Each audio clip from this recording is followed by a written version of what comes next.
Oke, assalamualaikum warahmatullahi wabarakatuh. Kita ketemu kembali di kuliah multimedia. Untuk materi di pertemuan ini kita membahas tentang animasi. Slide ini saya memanfaatkan menggunakan slide yang dibuat oleh ini Texas Education Agency ya, tahun 2012. Oke, saya pinjam untuk saya jelaskan di sini. Nah, kontennya berbahasa Inggris, nanti saya coba terjemahkan untuk kita pelajari bersama ya. Nah, pada dasarnya ada dua kategori utama tentang animasi. Yang pertama ada computer assisted animation, ada 2 dimensi, 2,5 dimensi, kemudian in betweening, inking, kemudian virtual camera, kemudian managing data dan sebagainya. Lalu yang kedua kategorinya tentang computer generated animation. Ada yang low level teknik sama high level teknik. Satu persatu kita bahas ya. Yang low level teknik itu shape interpolation, in betweening. Jadi ini interpolasi itu perubahan ya, perubahan bentuk. Kalau ada yang pernah bermain-main dengan Flash, perubahan bentuk itu bisa terjadi, disediakan di Flash. Kita tinggal main keyframe saja, 2 keyframe, lalu frame di antara 2 keyframe tadi itu akan di-generate oleh komputer. Dengan bantuan komputer akan tergenerate perubahan-perubahan shape yang dibutuhkan dari kedua keyframe tersebut. Nah, makanya tuh kita memerlukan pengetahuan keyframe yang awal sama keyframe yang akhir itu harus pose yang bagaimana, atau bagaimana kuncinya, gerak kuncinya itu yang seperti apa, itu kita harus tahu supaya tepat hasil dari interpolasinya ya. Ini contohnya gambar di sini.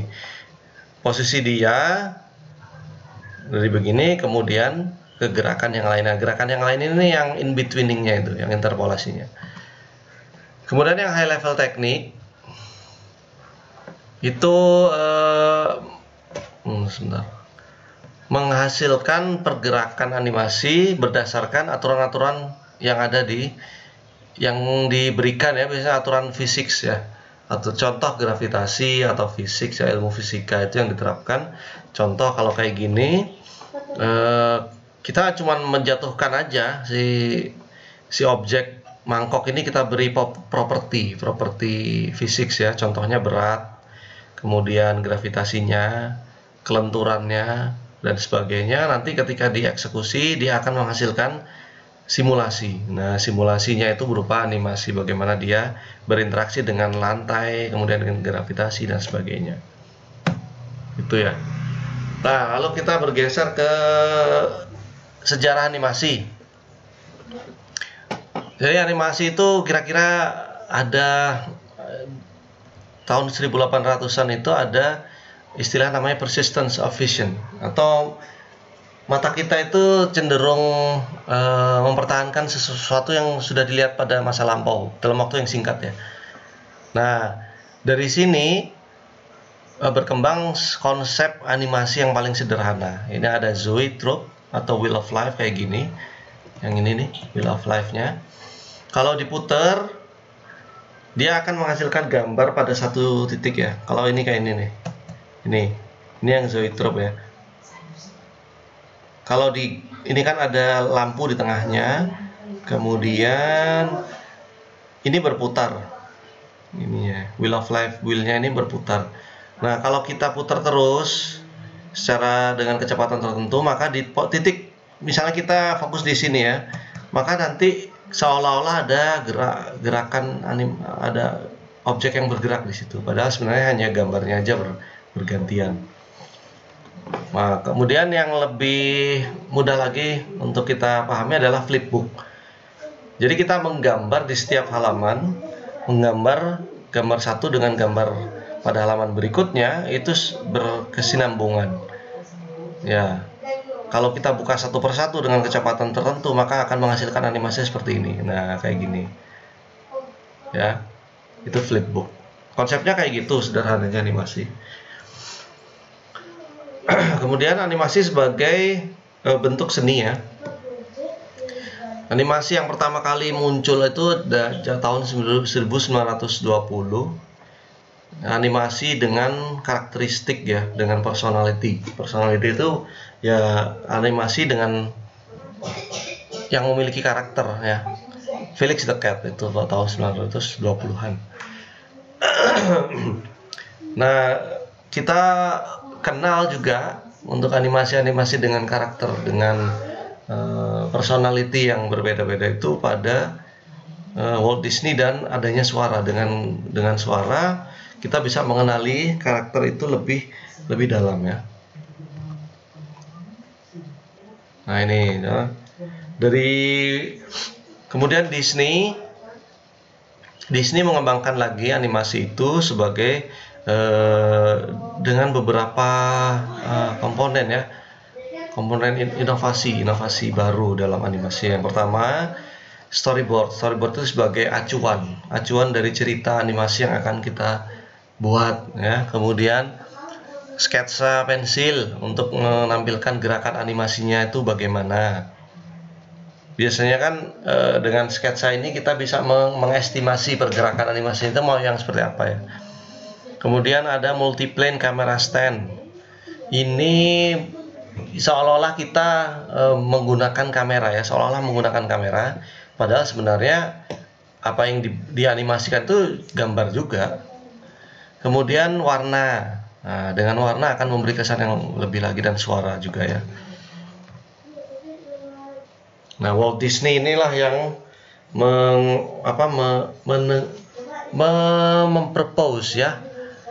mempropose prinsip animasi antara 1920 sampai 1930, jadi sekitar satu abad yang lalu ya, tentang 12 prinsip animasi. Nah, dari sini dengan 12 prinsip animasi ini, maka hasil dari animasi yang diciptakan itu jauh lebih berkesan ya. Nah, prinsip yang pertama itu namanya squash and stretch, atau stretch and squash sama aja. Stretch and squash ini memberi kesan benda yang, jadi squash itu yang dimampatkan ya, ini dimampatkan. Kalau stretch itu dipanjangkan. Jadi memberi kesan itu kayak ini nih contohnya ya, seperti otot kita ya. Otot kita kalau sedang meregang atau sedang kencang ya. Nah, setiap pergerakan, contoh lengan kita ya, lengan kita kalau kita tekuk maka dia ada otot yang kencang. Lalu ketika kita luruskan dia ada otot yang mengendur.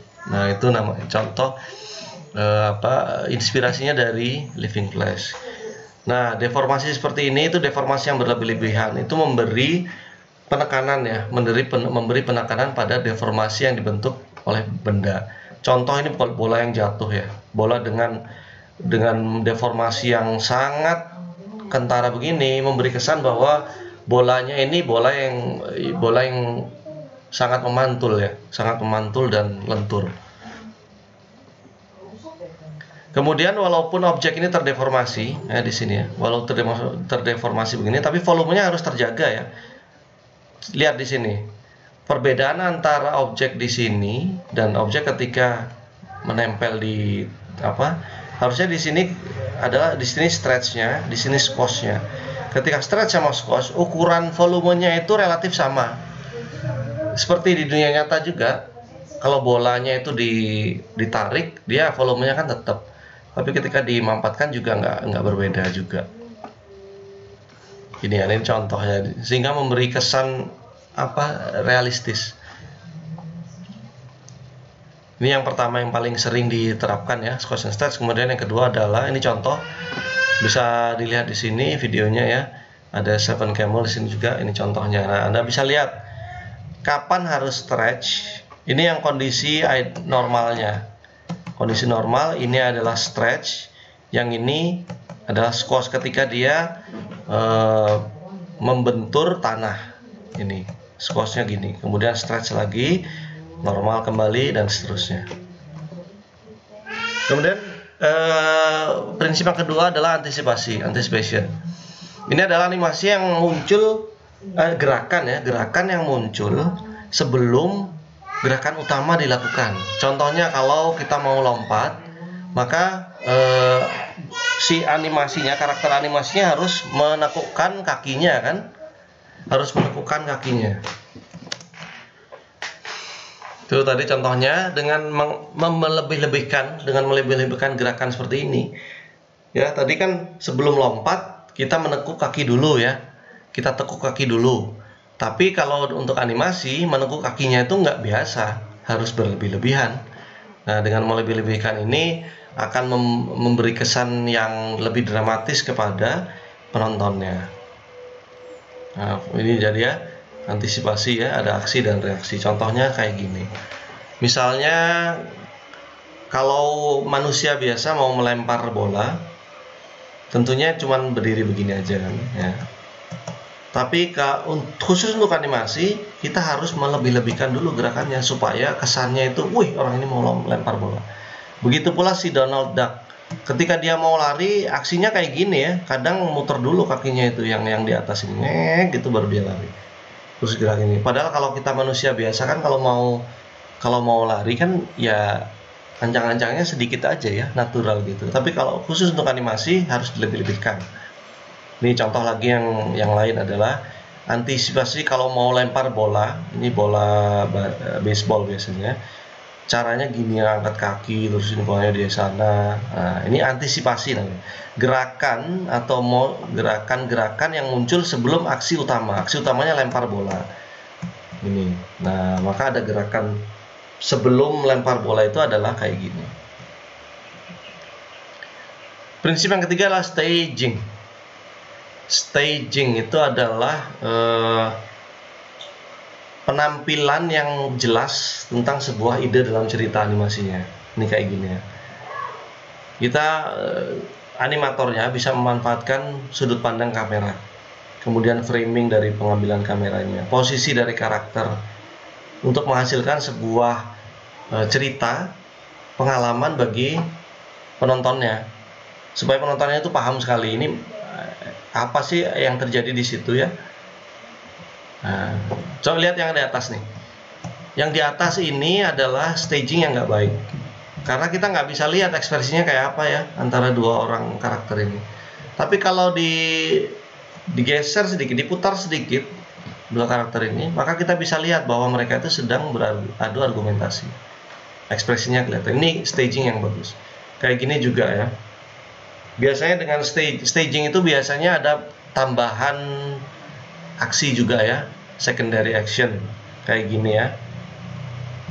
Dua-duanya sama-sama marah, tapi secondary action yang di sini ini lebih agak kalem ya. Yang di sini cuman slow gitulah, moles gitu ya. Sedangkan yang di sini ini lebih geram dia. Dia ngomongnya saya nggak marah tapi sambil motong ini kan, memberi kesan hidup dan makna yang ditekankan dalam cerita di animasinya. Kemudian ada straight ahead versus pose to pose. Straight ahead itu menggambar. Jadi gini, animasi itu kan urutan gambar ya. Nah, yang namanya straight ahead itu adalah antara gambar satu dengan gambar yang setelahnya itu selalu berkesinambungan. Nah, kemudian yang pose to pose itu adalah menghasilkan, jadi kalau straight ahead itu kan gerakan yang natural ya, gerakan yang natural antara satu frame dengan frame berikutnya, perubahan gerakan yang natural. Kalau pose to pose ini lebih jauh lagi. Tadi yang saya ceritakan tentang keyframe tadi ya, jadi keyframe ya, kunci frame kunci. Misalnya keyframe awalnya dan keyframe akhirnya itu jaraknya 10. Keyframe awal itu ada di frame 1, keyframe yang akhir ada di frame 10. Nah, pose di keyframe awal dan pose di keyframe 10 itu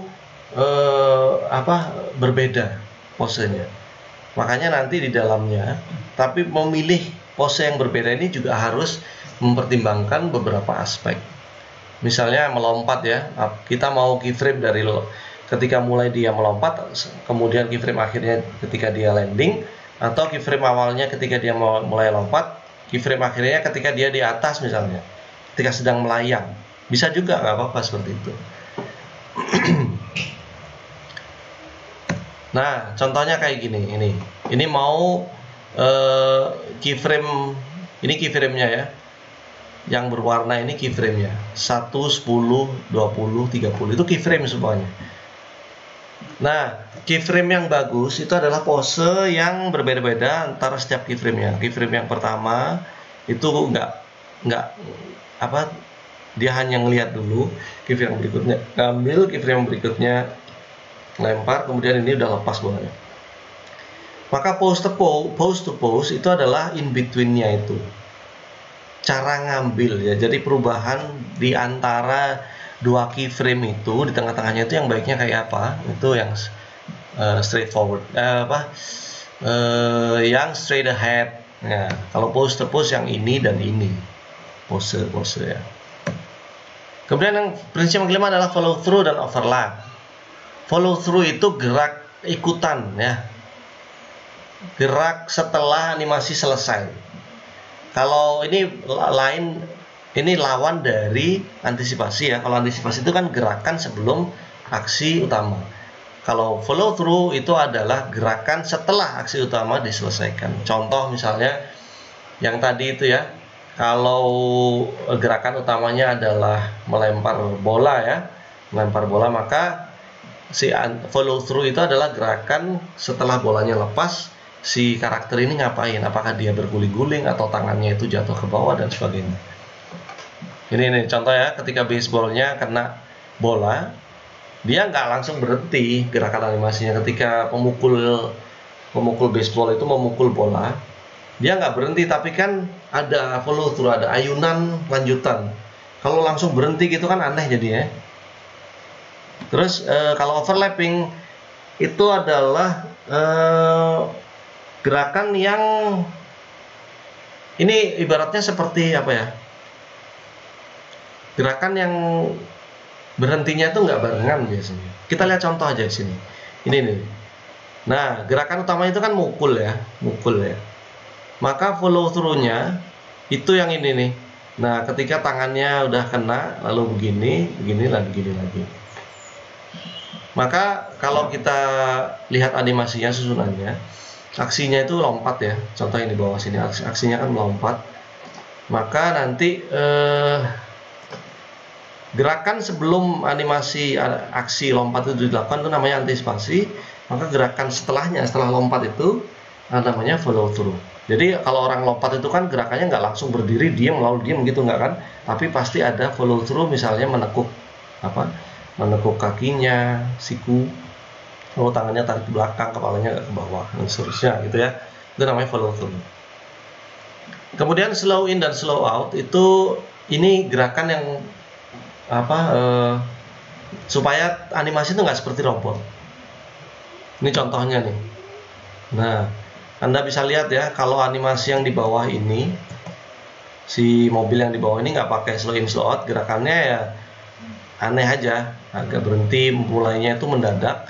Tapi kalau ada nih slow in slow out itu lebih natural ya gerakannya, ini animasinya lebih natural. Nih jangan, kalau digambarkan itu seperti ini nih, ada slow out itu gerakan yang pelan dulu lalu semakin cepat. Kalau slow in itu cepat lalu semakin pelan, tapi bertahap perubahan.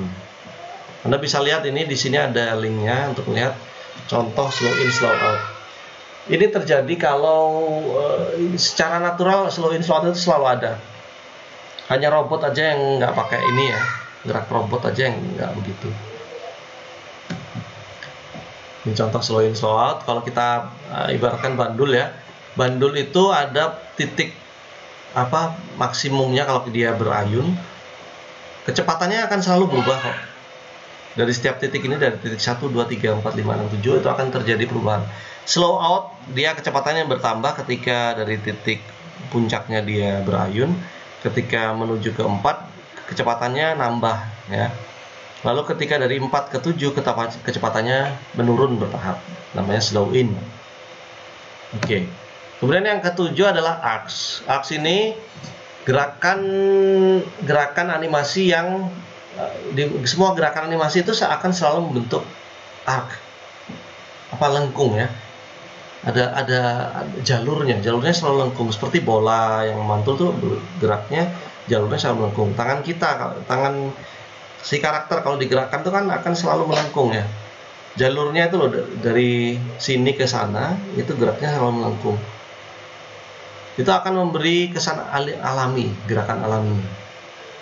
Tapi gerakan lengkung itu sangat tergantung dari pivot point-nya. Nah, pivot point itu titik tengahnya. Nah, kalau pakai karakter berarti titik tengahnya untuk gerakan lengan itu ada di sini, di bahunya.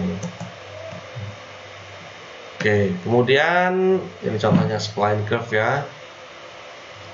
Kita bisa lihat kalau gerakan yang kaku ya begini dari seluruh. Tapi dengan gerakan, kalau kita bikin animasi gerakannya mengikuti jalur ini, nggak bisa kita mengikuti begini, kaku sekali. Tapi mengikuti yang kurva ini akan jauh lebih alami. Kemudian ada secondary action.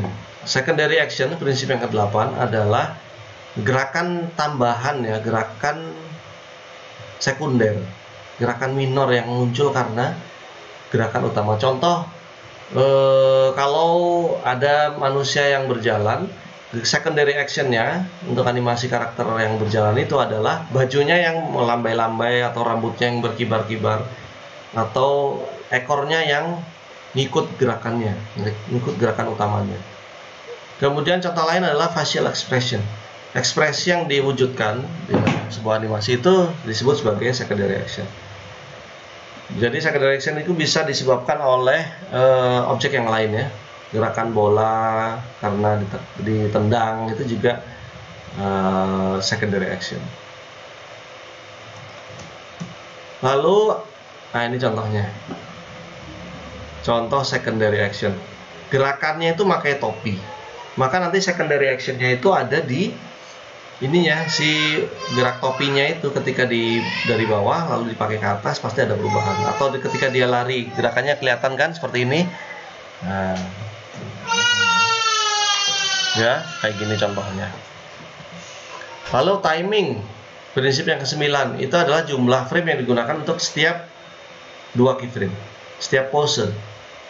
Nah, dengan timing ini akan menentukan dampak yang dihasilkan pada ceritanya ya. Kecepatan akan memberi emosi yang memunculkan emosi yang berbeda. Gerakan yang cepat atau jalan yang cepat itu memberi kesan happiness. Kalau pelan, gerakan yang pelan, jalannya pelan, itu bisa jadi stres atau depresi.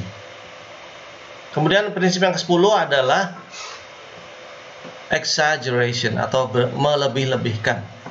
Anda bisa lihat di sini ya, gerakan animasi yang kita berikan di dalam karakter atau objek apapun yang dianimasikan, kalau kita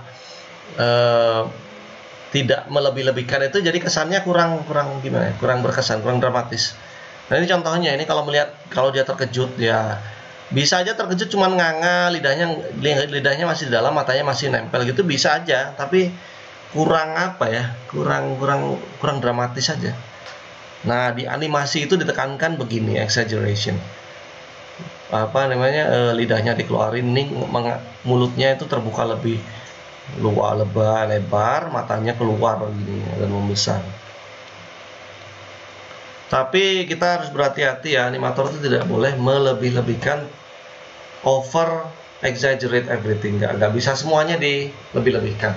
Ada kalanya kita harus melebih-lebihkan, ada kalanya harus biasa saja, tidak terlalu tidak terlalu exaggerate. Ini contoh di sini Anda bisa lihat di YouTube-nya ya. Nah, di situ ada contoh exaggeration. Kemudian yang ke-11, prinsip yang ke-11 adalah solid drawing. Nah, kalau solid drawing itu, ini contohnya di sini.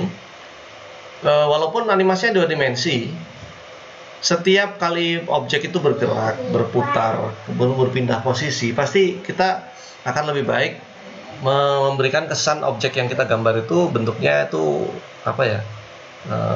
punya volume, solid dia, seolah-olah 3D. Contoh kayak gini nih. Nah, ini dari depan kita beri kesan 3D ketika dia memutar, maka kita akan memberi kesan solid drawingnya itu dari perspektif yang agak miring begini. Begitu pula dengan Mickey Mouse ini ya. Kemudian yang terakhir, prinsip yang ke-12 adalah appeal. Appeal itu personality yang dimunculkan dalam setiap karakter. Karakter yang dianimasikan itu harus punya personality yang unik dan punya emosi yang luas ya, bermacam-macam. Ada happy, ada senang, ada senang banget, ada yang takut, malu, marah, takut dan sebagainya. Biasanya hal-hal ini itu perlu kita